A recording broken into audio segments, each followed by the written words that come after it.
La prise de Goma pourrait être le salut pour la RDC. Qui est plus intelligent que Dieu? Qui est plus fort que Dieu?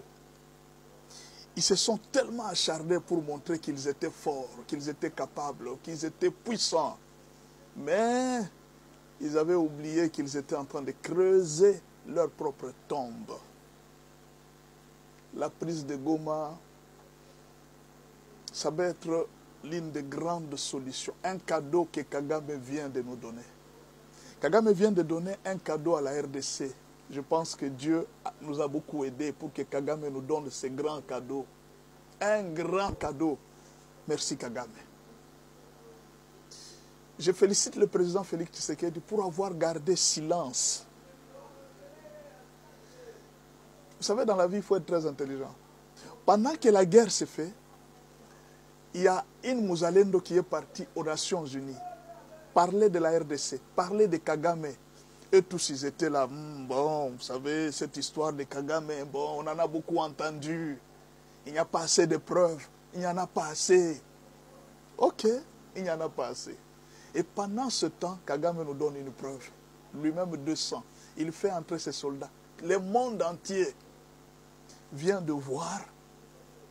Les soldats de Kagame sont en train d'entrer. Les militaires identifiés aux militaires de Kagame. Il y avait la presse internationale. Tout le monde était là. Ah, les problèmes ont commencé maintenant. Kagame venait. Il ne savait pas qu'il vient de commettre la plus grande erreur de sa vie. À cause de la cupidité, de l'avidité. À cause de vouloir prouver que je suis supérieur. Félix a gagné. Je vous dis la vérité, Félix vient de gagner et c'est la RDC qui vient de gagner. Le deuxième groupe de personnes que je remercie, c'est le peuple quinois. La marche que vous avez faite sur les ambassades françaises et tout ça, ça a suscité un grand bruit au niveau international.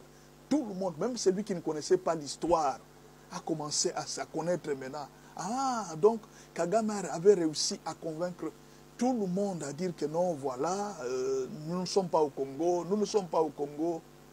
Une grande preuve qu'il vient de nous donner, qu'il est au Congo. Je sais, vous allez dire, bon, voilà, qu'est-ce que la communauté internationale peut faire? Elle ne peut rien faire. Écoutez, vous ne savez pas ce qui se passe en Occident. En Occident, il y a deux groupes, il y a les mafieux et il y a des personnes aussi qui combattent. Imaginez un peu que vous êtes là. Vous apprenez que les amis sont entre vous. Vous avez appris déjà ce qu'on appelle les Qatargate.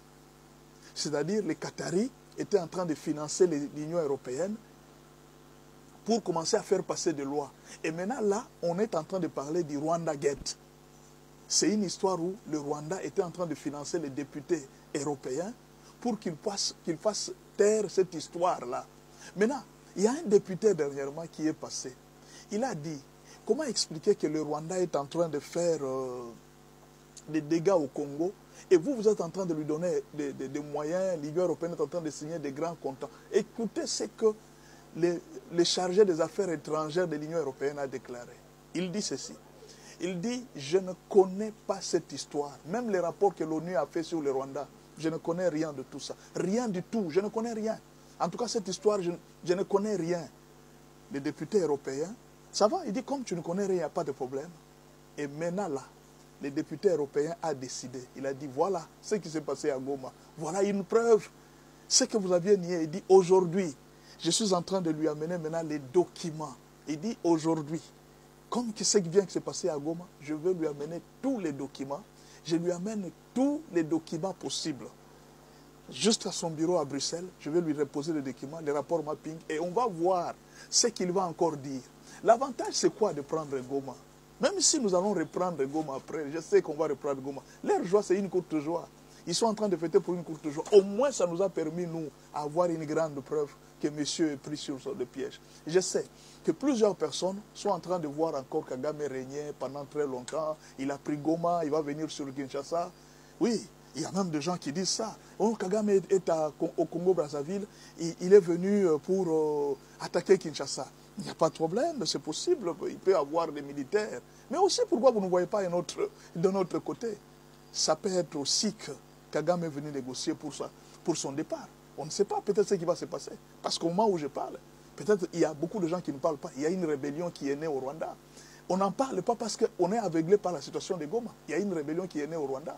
Kagame sait que tout ce qu'il faisait au Congo, qui était caché, est maintenant sorti à la surface parce qu'il a commis une erreur d'amener une armée. De quelle autorisation? Toi, tu as toujours dit que je n'ai jamais été au Congo. Mais ces jours-là, on a vu des militaires. Et vous avez vu, même l'Afrique du Sud, même les soldats de la MONUSCO ont été tirés par les soldats de Kagame. Au fait, des preuves accumulantes que Kai Kwamba était en train de présenter au niveau des Nations Unies, pendant que Kagame y est, il a fait entrer tous ses soldats au vu et au su de tous. Et maintenant, il ne pouvait plus se cacher.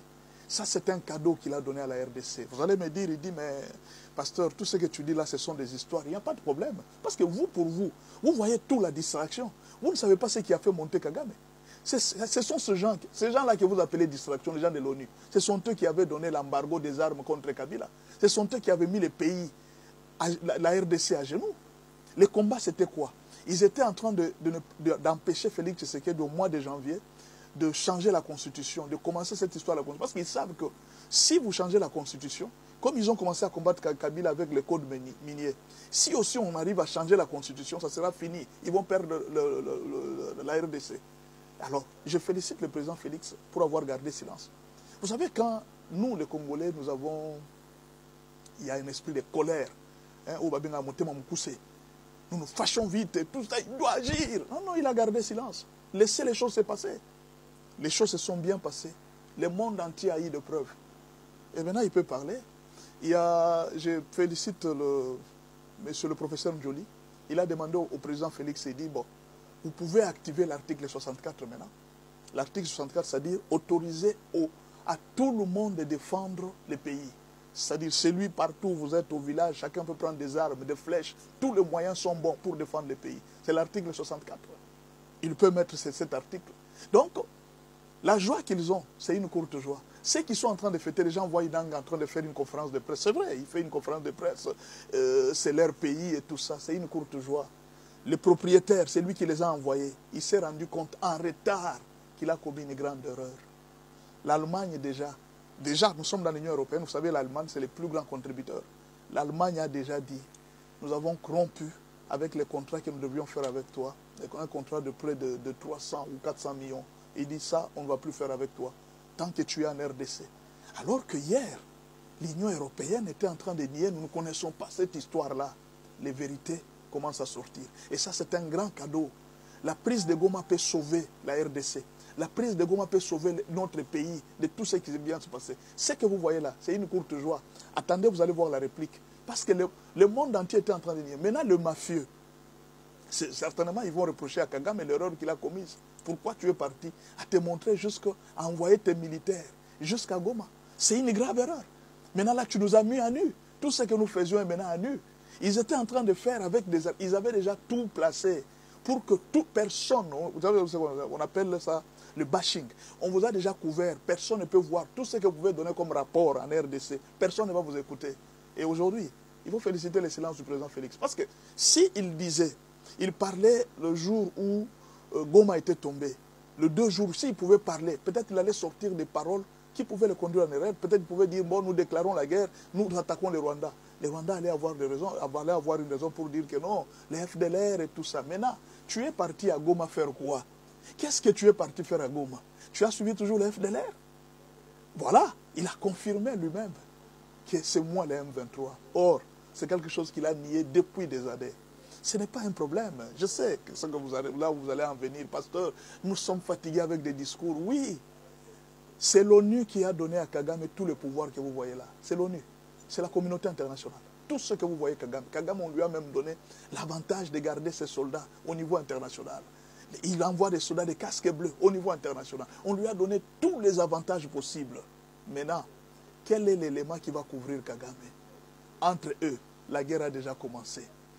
Au moment où je suis en train de parler, les députés européens, il y a déjà 30 députés européens qui ont déjà signé pour le problème du Rwanda et de la RDC. Ils ont déjà signé. Maintenant, là, ils vont attaquer le Parlement pour qu'on puisse rompre tous les contrats. Or, vous connaissez la guerre de l'autre fois qu'on a pris Goma en 2012. C'est Obama qui avait appelé Kagame pour lui dire, si tu ne quittes pas Goma aujourd'hui, nous retirons, nous n'allons plus te soutenir. C'est ainsi qu'il avait retiré ses soldats. Cette fois-ci, ça sera la même chose. Vous allez voir, il va partir. Attendez.